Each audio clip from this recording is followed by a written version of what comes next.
ताजा मामला गाजियाबाद के सिहानी गेट थाना क्षेत्र का है, जहां पर डॉक्टर अरविंद वत्स अकेला को धमकी मिली और उनको व्हाट्सएप कॉल के जरिए सर तन से जुदा करने की धमकी दी गई, जिसमें पुलिस द्वारा एफआईआर रजिस्टर्ड कर ली गई। वहीं दूसरा मामला गाजियाबाद के ही साहिबाबाद थाना क्षेत्र का है, जो कि बीजेपी के नेता पंकज त्यागी साथ ही महंत पशुपति अखाड़े के महंत भी हैं, उनको दी गई और उर्दू से भरा एक खत उनके घर पर पोस्ट किया गया। सीधा बात करते हैं पंकज त्यागी जी से, जो कि हमारे साथ मौजूद हैं बातचीत करने के लिए।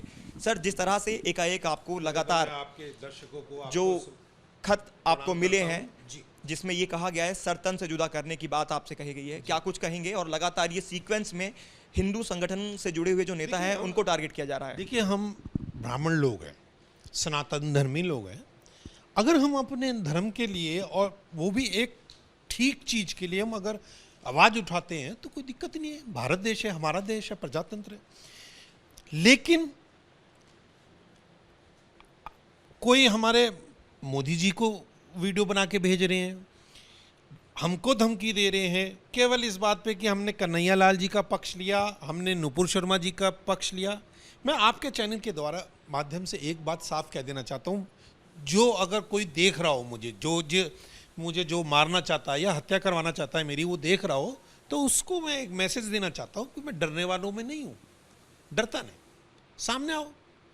अगर बहादुर हो तो सामने आओ, नहीं तो भाग जाओ, ठीक है। लेकिन मैं आप इसी के साथ साथ मैं मेरी सरकार है, मुझे कहते हुए शर्म लग रही है, अच्छा नहीं लग रहा है कि बीजेपी की सरकार है हमारे यहाँ संतों और कितना सम्मान किया जाता है। साहिबाबाद थाने के से लेके गाजियाबाद के एसएसपी तक आज तक मुझसे कोई मिलने नहीं आया है। आप मानिए, पहली धमकी कब दी गई थी आपको? 17 या 18 डेट होगी, वो है अगस्त में, वो उस पे है, ठीक है। मैं बाबू मुझे कल लेटर आया उर्दू वाला, मैं साहिबाबाद थाने गया तो सब लेटेस्ट कल आपको दोबारा से धमकी दी गई कल आया जो, तो देखिए वो कहाँ तक मेरा नज़र रख रहे हैं कि जहाँ मैं हमारे स्कूल है जो मैं वहाँ तक पहुँचे, वो मेरे पीछे कोई भी मैं नहीं जानता। वहाँ ये लेटर मुझे वहाँ मिला था और मैं जब साहिबाबाद थाने में पहुँचा तो मेरी गाड़ी अंदर करी मेरे ड्राइवर ने, तो हमारे इंस्पेक्टर साहब कहते हैं, जबकि मेरी गाड़ी पे श्री महंत की प्लेट लगी हुई है, इस गाड़ी को बाहर करो। अरे तुम हमको बाहर करोगे, हम तुम्हें बाहर करेंगे, इस जिले से ही बाहर करेंगे। फिर हम अंदर जाते हैं, 15-20 मिनट हमें बैठाए रखते हैं, मोबाइलों पे फ़ोन करते रहते हैं।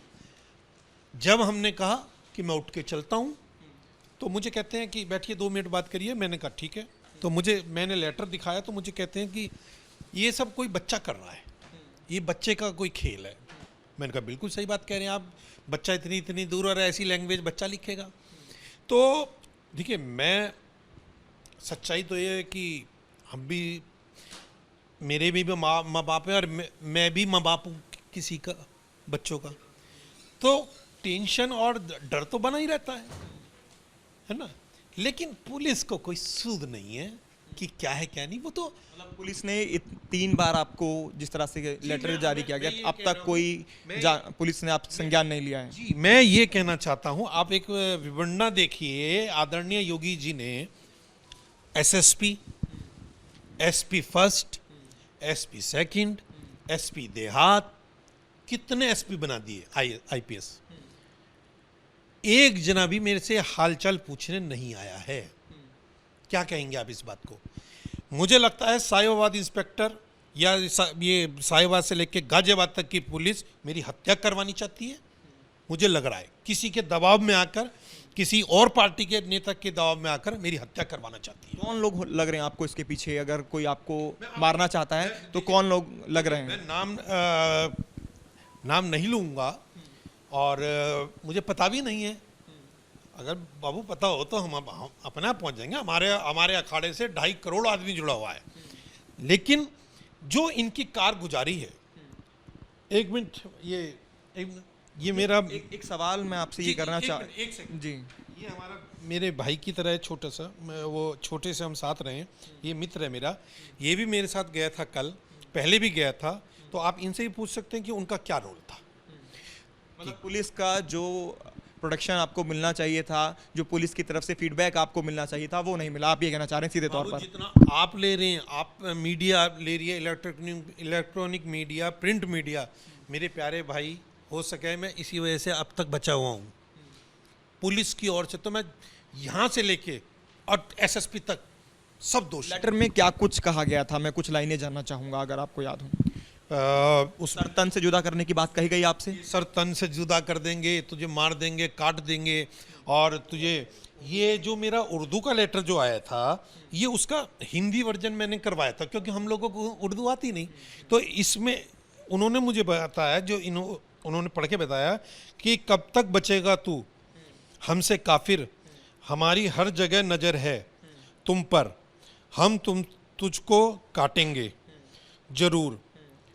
इस खत के बाद तू समझ गया, तू समझ जाना हम तुझसे कितने दूर हैं। यानी कि कोई नज़दीकी भी हो सकता है अगर इस तरह का कोई खत लिख रहा है और वो कह रहा है कि वो बहुत करीब हैं आपके और खतरा आपकी जान को है।